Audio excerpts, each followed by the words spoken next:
Good evening, my dear friends, and thank you for joining me for the 9th episode of Parashat Korach.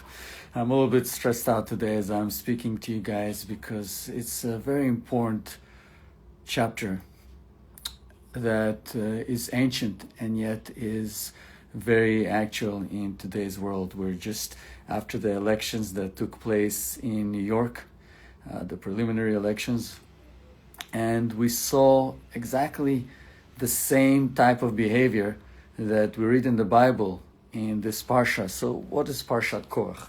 And you saw me posting about the biggest synagogue in Europe and how it put on the sides of the main altar the name of the Parsha, and it's named after this one person. So is he that important?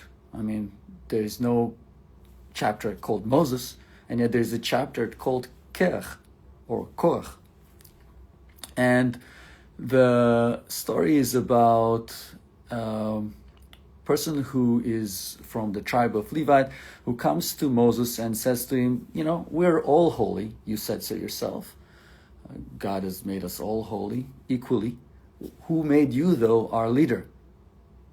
Why not me be the leader? And he doesn't approach it with humility. He simply approaches it with a desire to unseat.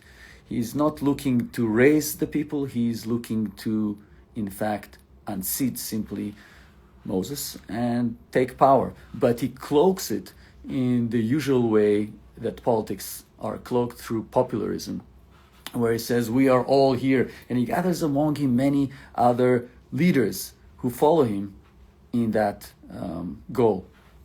So let's look at what's really going on here. What happens, Moses at that time falls on his face in a very humble way. He doesn't answer back to him. And he says, what, why don't we decide tomorrow, come over and let God make the decision. Whoever is going to be the right leader would be the one that God will choose.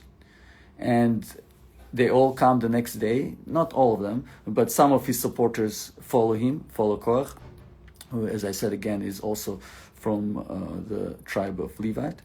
And Moses says, if Korach is right, then let the land open and swallow me. But if it's the other way around, let the land open and swallow Korach. And the land opens up and swallows Korach.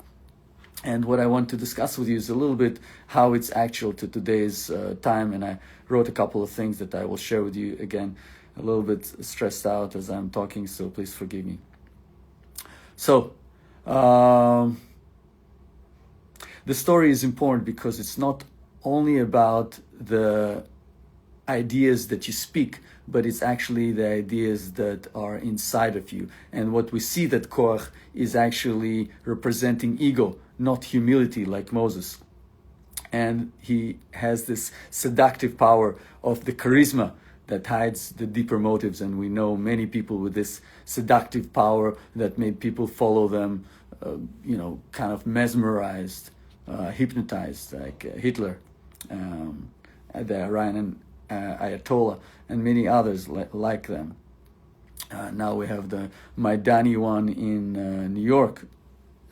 Never proved himself as a leader, and yet he's getting so much traction. Anyway, so this is in Numbers 16:1, and Korach took men and rose up against Moses. Korach is persuasive. He says the entire assembly is holy, and on the surface, that sounds indeed very noble. But beneath it, he has envy, he has ego, he has personal ambitions. Korach doesn't want to elevate, as I said, the people. He wants to simply unseat Moses. He manipulates spiritual language to cloak his hunger for power. This isn't just a biblical drama. Indeed, it's a human drama that keeps repeating itself. We've seen it in politics, corporations, even in medical institutions. People who challenge authority not to build, but to burn, to destroy. How does Moses respond? He responds, as we said, he falls on his face, not with anger, not with accusations, but with surrender to God's will. He doesn't defend his position. He knows the truth needs no spinning. It needs no defense. Unfortunately, I wish I felt that way as well, but at least that's how Moses feels at that moment, being so close to God. And the earth indeed answers. The ground opens up and swallows Korach and his followers whole, not as a punishment from Moses, but as a natural consequence of tearing at the foundation of the community. In our time, especially after October 7th and Israel preemptive strikes on Iran, we are reminded of external threats that are real, but the internal ones are much more dangerous. The story of Korach is a reminder that unity is very, very fragile. The ego, dressed up as virtue, can destroy us from within. And that a leader's greatest strength isn't how loud he speaks, but his vision, not his dominance, but his humility. And it's a very interesting thing. In language, you see the beauty of it in the roots of the language. And his name, like you read in many of the good authors that I like, you see that names hide inside them the true personality of the human. And in Hebrew, the word kerach means ice. And indeed, kerach, the person is cold, he's unbending, he's emotionally frozen, and that's what ego does to you. It isolates you, it calcifies you, it makes you maybe look in your mania stage as someone who people want to get warmed by, but indeed you are frozen and you end up not bringing life, but bringing death and freezing. The other thing that the word kerach comes from, it also comes from the word that sounds like Kera.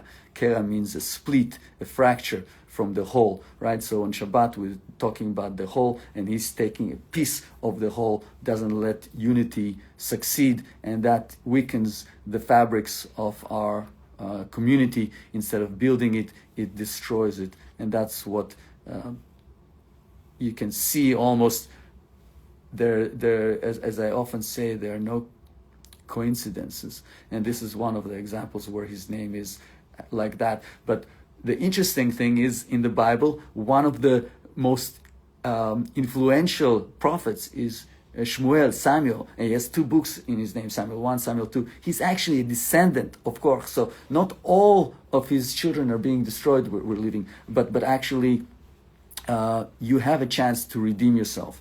And that's what we see. And so I think if there's one lesson that we can take from here is ego wants to be right, humility wants to do right, right? So ego wants to be right, humility wants to do right. In your families, in your work, in your spirit, I hope we will all choose humility. Again, thank you very much for joining me. I hope you have a meaningful and a wholesome Shabbat with your family, with your loved ones, or whoever you're with.